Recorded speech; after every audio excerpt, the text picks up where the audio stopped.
सनातन के ऊपर सवाल खड़ा हो रहा है। पूरे देश में सबसे ज़्यादा कोई मुद्दा चर्चा में है तो इस वक्त है सनातन, और सनातन संस्कृति पर हर बार सवाल खड़ा होता है। रामचरितमानस लेकर या कोई देवी दुर्गा के मंदिर हो उस पर, या फिर प्रभु श्री रामचंद्र जी के ऊपर लगातार सवाल खड़ा है। उसी मुद्दे पर बात करने के लिए सौरभ जी हमारे साथ है। पहले तो स्वागत और अभिनंदन करता हूँ प्राइम पब्लिक में। बहुत बहुत धन्यवाद आपका। और सबसे बड़ी बात है, टीका उका लगाए हैं, ब्राह्मण आप भी है, लेकिन सवाल थोड़ा कटुक है। मर्यादा पुरुषोत्तम श्री रामचंद्र के ऊपर सवाल खड़ा हो रहा है कि मर्यादा पुरुषोत्तम श्री रामचंद्र जी भगवान थे ही नहीं। जो ये सवाल कर रहे हैं, सबसे पहले तो उनको अपना डीएनए चेक करा लेना चाहिए कि वो कहाँ से हैं, यहाँ से हैं, कहीं बाहर से आए हैं, या उनका जो डीएनए है उसमें किसी और का मतलब जीन्स तो नहीं आ गया है। क्योंकि ऐसा सवाल तो कोई सनातनी और भारत का इंसान या नागरिक तो नहीं खड़ा कर सकता है। दूसरा सवाल है कि रामचरितमानस जो है अपने निजी स्वार्थ को लेकर कुछ ऐसी पंक्तियाँ लिखी गई है जिससे निजी स्वार्थ दिखता है। रामचरितमानस जो है ग्रंथ जो है नफरत का ग्रंथ माना जा रहा है। देश के अंदर कुछ लोग कह रहे हैं, एजुकेशन मिनिस्टर समेत कई लोग उतर गए हैं। नहीं, ये तो बड़ी बेवकूफ़ी है। ऐसे बेवकूफ़ों के बारे में बात करना भी हमारे से सनातनियों के लिए ये बात है। वो ढोल गवां शूद्र पशु नारी सकल तारणा के अधिकारी। एक तो ये हिंदी भाषा नहीं है, अवधी में लिखा था तुलसीदास जी ने। अवधी भाषा का ज्ञान पता नहीं यहाँ पे कितने लोगों को है। 1800 सदी में उन्होंने लिखा था ये। उस समय कहा गया था कि ये जितने भी विद्वान थे उसको सम्मानित किया गया था।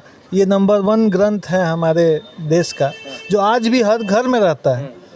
अगर पहले क्या होता था, किसी को कुछ जैसे कि कुछ पूछना था रामचरितमानस में, एक पहेली है, उसके थ्रू वो रामचरितमानस में सवाल भी मिलता था। तो ये शूद्र पशु नारी सकल ताड़ना के अधिकारी, तो मेरे को बताइए ताड़ना शब्द का अर्थ किसने बता दिया कि पीटना है? किस डिक्शनरी में हिंदुत्व के ताड़ना शब्द का अर्थ क्या है? ताड़ना मतलब उनको संभालना, संभालना करना, उनको सहेजना।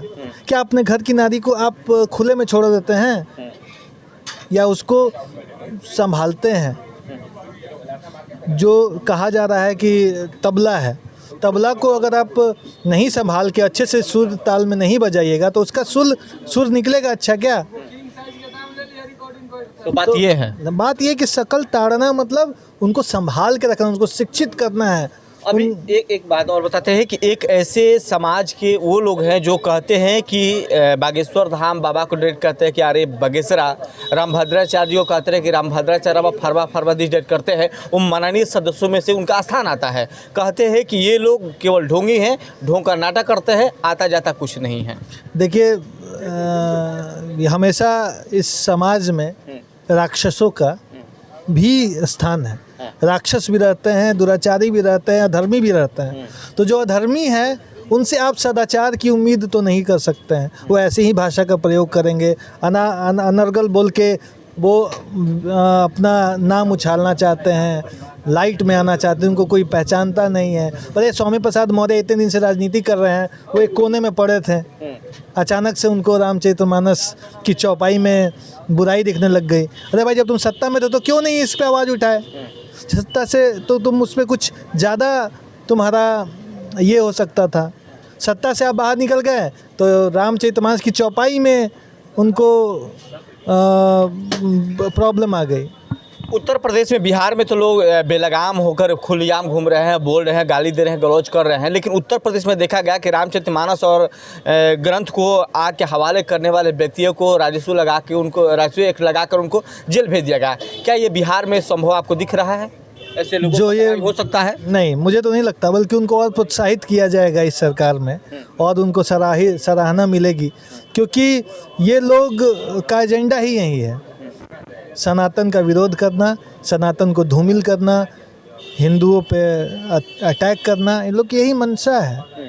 तो आपके ऊपर भी सवाल खड़ा होता है कि जब से सौरभ जी ये बक्सर पहुंचे हैं, अपनी इंडस्ट्री छोड़ के जहाँ थे वहाँ से आए हैं, तब से सनातन को लेकर खास बढ़ावा करने स्टार्ट कर दिया है। कभी हनुमान चालीसा कराते हैं, कभी भगवा झंड का तिरंगा लहराते हैं, भगवा के साथ साथ तिरंगा लहरवाते हैं, और तमाम जगहों पर पूजा पाठ करवाने में विशेष लोगों को जोड़ते हैं। ये आरोप आपके ऊपर भी लग रहा है कि आप लोगों को दूसरे दिशा में ले जाने की कोशिश कर रहे हैं। ये आरोप है। हाँ, आरोप है।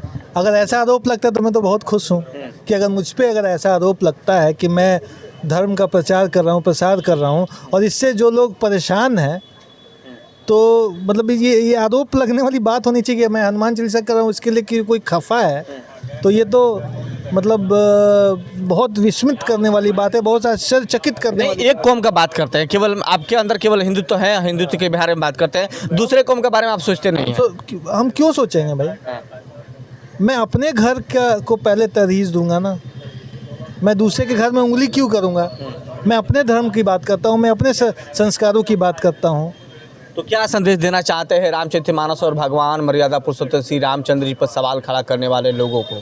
मैं उनको ये संदेश देना चाहता हूँ कि अभी भी समय है, आप सुधर जाइए। ऐसे सस्ती पब्लिसिटी के चक्करों में आप नर्क में जो कोप भाजन के अधिकारी मत बने, क्योंकि सनातन में ऐसी हर उद्दंडता का उचित दंड है।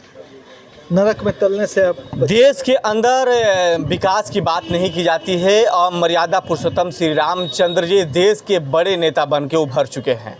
इनके बातों पर, इनके राहों पर, इनके पदों पर हर बार सवाल खड़ा होता है। इसीलिए देश की राजनीति जो है कुछ अलग दिशा में जा रही है। विकास के मुद्दे नहीं हैं, विकास कार्यों के मुद्दे पर चर्चा नहीं होगी, लेकिन विशेष तौर पर श्री मर्यादा पुरुषोत्तम श्री रामचंद्र पर चर्चा करके लोग राजनीति रोटी सकना चाहते हैं। क्या सर? जी बिल्कुल।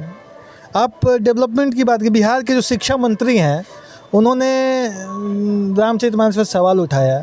क्या उन्होंने कभी स्कूलों पे सवाल उठाया कि स्कूलों की हालत कैसे बद से बदतर होती जा रही है? आपको पता होगा कि बक्सर सर्किट हाउस में एजुकेशन मिनिस्टर पहुंचे थे और उस दौरान मैंने रिपोर्टिंग कर रहा था, तो मैंने मेरे बगल में किला मैदान के बगल में एक विद्यालय है कूड़े में, हाँ सुअर दौड़ती है, मैं उसी मुद्दे पर बात करने के लिए पहुंचा था, तो वहाँ मुझे मेरे साथ धक्का मुक्की भी किया गया था। बताइए, तो यही तो बात है, असली मुद्दों से वो डरते हैं, उनके पास कुछ मुद्दा ही नहीं है, तो वो क्या करेंगे? ऐसे ही कुछ अनाप शनाप बयान करके वो लाइट में आएंगे और अपनी राजनीति चमकाएंगे।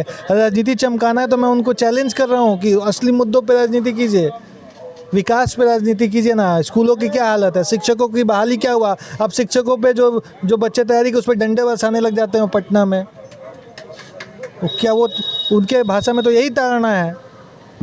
सिंपल सी एक इशारा मिला कि जिस प्रकार से कार्य हो रहा है, ताड़ना का अधिकारी वही लोग हैं जो ताड़ना के बातों से नफरत फैलाने की कोशिश कर रहे थे।